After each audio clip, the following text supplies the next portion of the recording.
Bang! Neeves Knives. I'm Jared, and I finally got my hands on the Wee Press Check, which is an Alan Olishewitz design. I've been waiting for this thing to come out for a long time. First time I seen it was over a year ago, I believe, and I've been just waiting for it to drop ever since. You know, it's just such a unique design. It's not the same old, and it really drew me in. I got both configurations. So we have the Harpoon Recurve TANTO, and then we have a regular Harpoon. Now, being, I guess the way they look, being a bolster lock, and we're going to go into it all, with the two different blade shapes, the fuller and all that, it just has such an eye appeal, in my opinion, that really drew me to it and making me want to try it and check it out. The packaging is really nice. By the way, it does come with an extra clip because it has a reversible clip, but you see how it angles a little bit. So in order to flip it, you need the other side, or, a clip to go the other direction.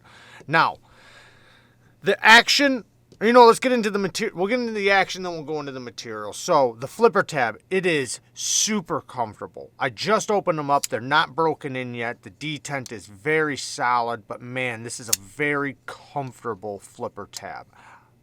I really like the way they did this flipper tab.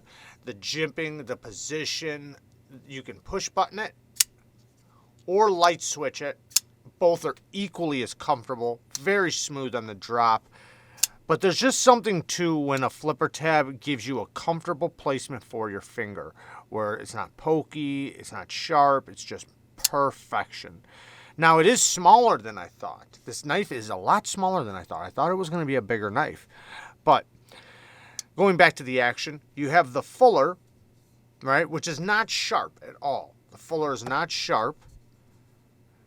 And the detent is very well tuned on the flip. Perfectly well tuned.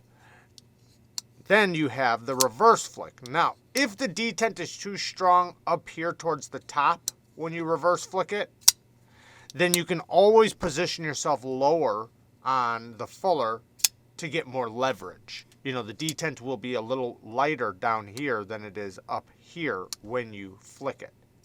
So you have basically anywhere you want to flick it from in order to get the best amount of leverage for you. Both of them are very smooth on the drop. They're still breaking in.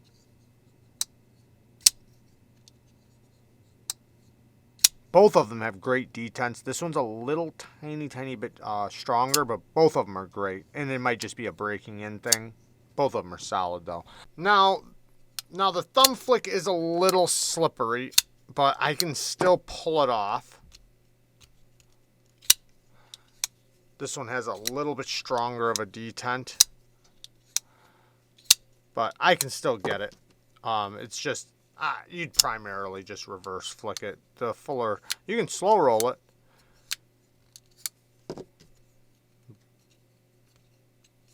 But it's not going to be the best thumb flicker. Now, the Lockbar. Not a huge fan of the Lockbar access. Now, it's easy. I can easily unlock it. I'm not, I just got it open, so this is just a first impressions, but I wish they would have put a little texturing on there. It's a little slick. Not horrifyingly, but if they would have just created a little tiny bit more access to it or put a little texturing on it, it'd be so much better.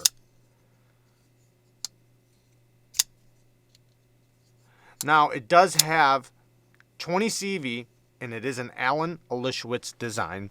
Titanium and G10 bolster lock.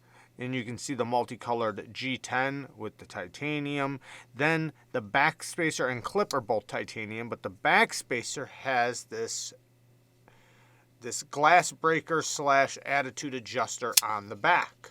So if you need to, tune something up, you got a nice titanium feature right there. Now, the ergos. Like I said, it's smaller than I thought. While I can grip it I can feel the clip quite a bit. Now, in certain grips, I'm gripping it right now, and it's not too bad. It's actually pretty comfortable. But the way they did the flipper tab, it makes it to where you can comfortably put your finger over right here, and I'm actually even more comfortable like this on both of them, I noticed. So that might be my primary grip like this. However, I can lock myself in back here. It feels a little small. The it's broad right here, but it gets narrow down here, and I can kind of feel that, and it kind of feels a little small back here by my pinky. And then I got the clip in the way. Now, it's not horrifying. I feel like I could do all my cutting purposes just fine, but I do feel myself wanting to get closer to that edge by doing that. Which, not a big deal. I'll do that. I like how they cut the G10 out right here. It does look unique. Now, milling on the inside, there's no milling on the inside, but that's because they can't, because they already cut all this out, so it's already light enough. I'm really excited to finally get these in hand, and I'm going to be testing them out. Now, we do have a bead. I can't tell if it's a bead blast or a stonewash. I can actually see somewhat of the machining. Check this out. This is interesting. It's just a little detail, but if you look around the top of the fuller, you might not be able to pick it up, but there's still like machining a little bit up there, almost like a blasted finish just right on top of the fuller. It might not even come over the lens, but that might help offer a little bit of traction with the reverse flick. But it's very smooth though. It does feel like a bead blast. It might be somewhat of a stone wash, but it seems like a bead blast. Now this one's definitely coated and then stone washed, which I do like. I love that. This recurve TANTO is going to work great. You have the secondary tip right here where you can use to open things up.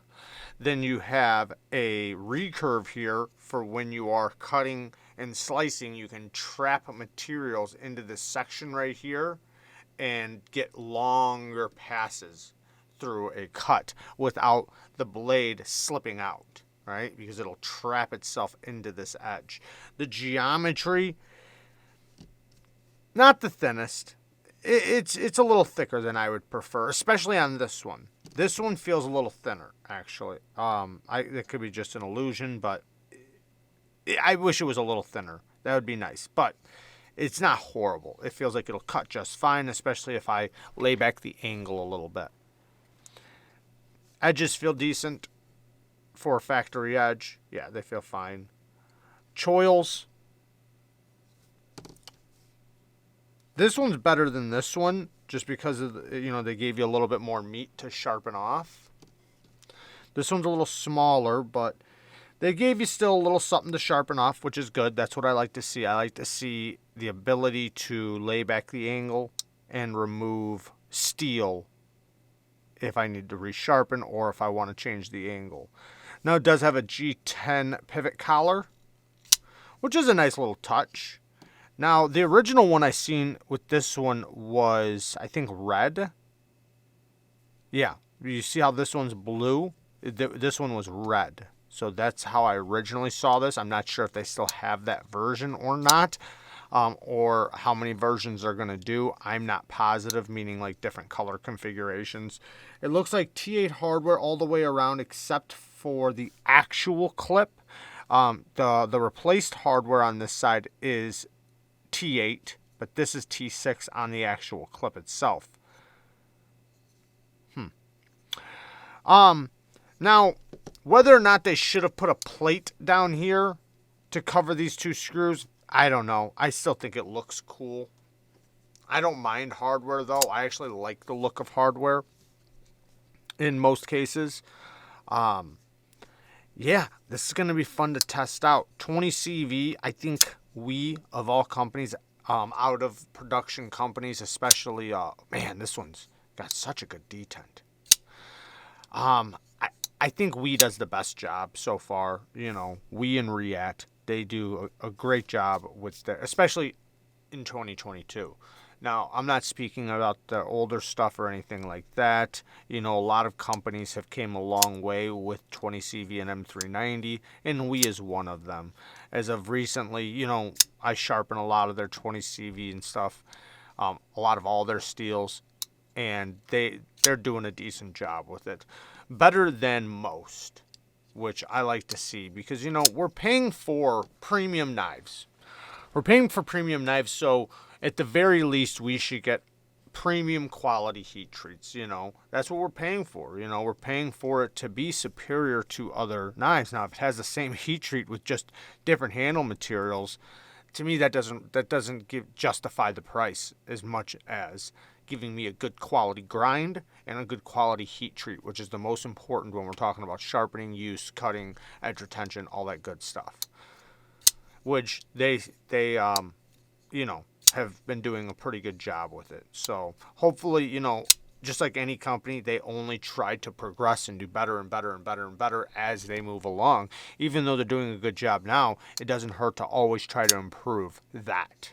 You know, because there's we have people testing this stuff, you know, so if a company lies about their HRC, we'll find out. And, you know, just use and sharpening, you know, you kind of get a hint of, man, this stuff isn't acting as well as another company's, and then you get to test it and find out that they're not doing a great job. But from my experience with these guys lately, they've done a good job. Even on their other steels, their budget steels, their 14C, even their D2, they don't do a bad job on. Perfectly centered.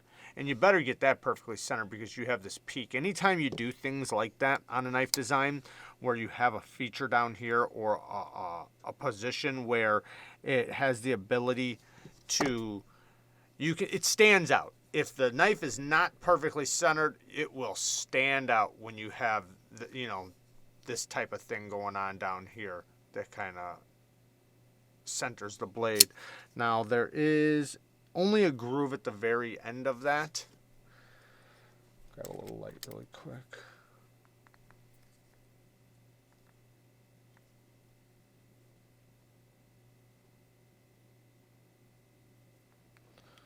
So, but I will be testing these and seeing how they work out as a tool, you know, and after, you know, testing the edge and sharpening and carrying and all that good stuff, we'll see how I like it after use. So there you guys go. Just a quick first impressions. I love you guys. Thank you guys for watching. Peace.